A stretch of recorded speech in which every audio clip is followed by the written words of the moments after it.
Well, good morning. Welcome to Monday Motivation. John Jones here, halfway through December, embarking on 2026. Right now, this time of the year is often a great time to reflect on the previous year, right? And think about changes and improvements that we want to make for next year in 2026.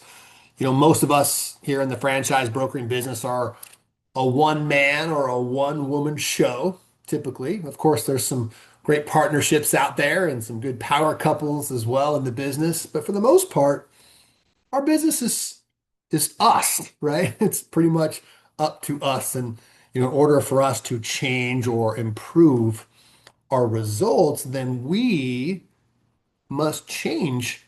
We are the biggest opportunity at hand. And just want to pose this question out there. What changes do you need to make in 2026? I submit to you that your biggest opportunity in 2026 lies within you. And let's face it, the cost of business is what it is.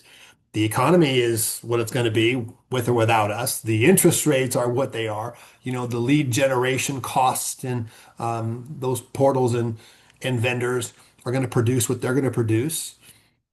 We need to pay attention to those things, no doubt about it, but we don't have much control over those forces, do we? Right? But we do have control over some amazing things like our attitude. We can control the skills that we develop and improve upon. We control our networks that we build. We control our consistency. And of course, we control our activity, and we know our activity produces results in this business. And, again, where is the opportunity for you to make a change in 2026? When coaching yourself or coaching others to make significant changes, I just wanted to share a very simple but very powerful strategy. It's called the ESP strategy for change, right? The ESP strategy for change. Three simple steps. Step number one, think of your past.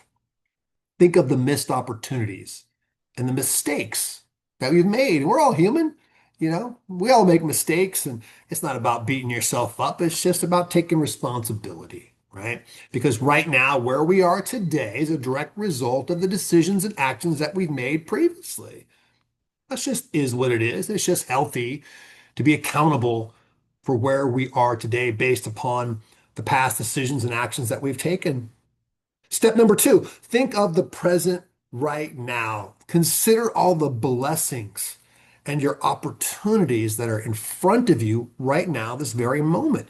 Think about how the mistakes of the past don't need to be made again, that we've learned from them. And right now, we have these opportunities staring in front of us right now. That's what matters most. And step three, think of the future. And this could be extremely powerful. This is a big one. If we continue as we have, what will our future look like? Because the reality of it is, we do have a pretty good indication of what our future is going to look like, especially in business and financially. If we keep doing what we're doing, what are we going to get? We're going to get more of the same, which the question is for all of us is, are you okay with that? That's up for each individual to make that determination.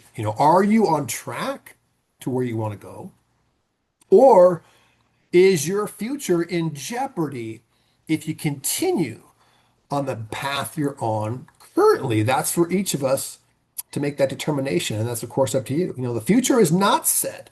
The past does not equal the future. We shape our future.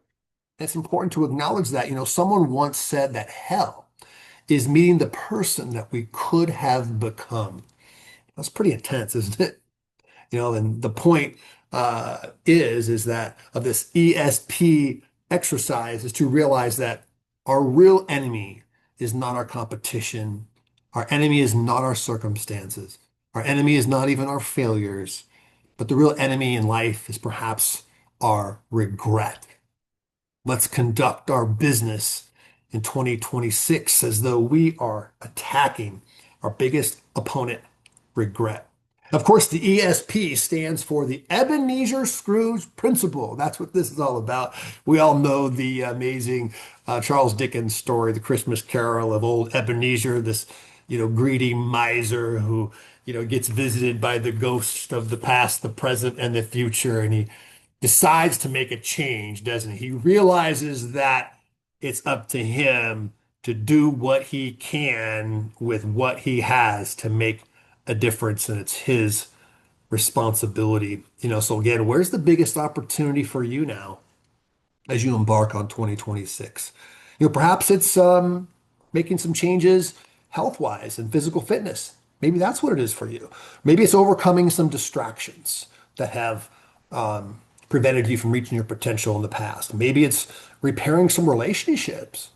Maybe it's new skills, right? And better, communication skills in this particular profession. Perhaps it's just staying focused and being more optimistic on a daily basis in the face of adversity. Maybe it's stepping out of our comfort zone, right? Let's acknowledge the past. Let's appreciate the blessings and the opportunities that we have right now, and let's go create the future that we want for ourselves and for others.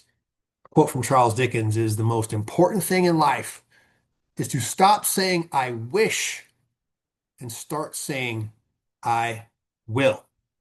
Give that some thought. Think about 2026 if you want to get together and brainstorm ideas and put some action plans in place for how to attack 2026 strong and get your pipeline full and rigorous as you attack 2026. Love to do that with you. Look forward to speaking to you soon. Have a wonderful holiday season. Have a great week.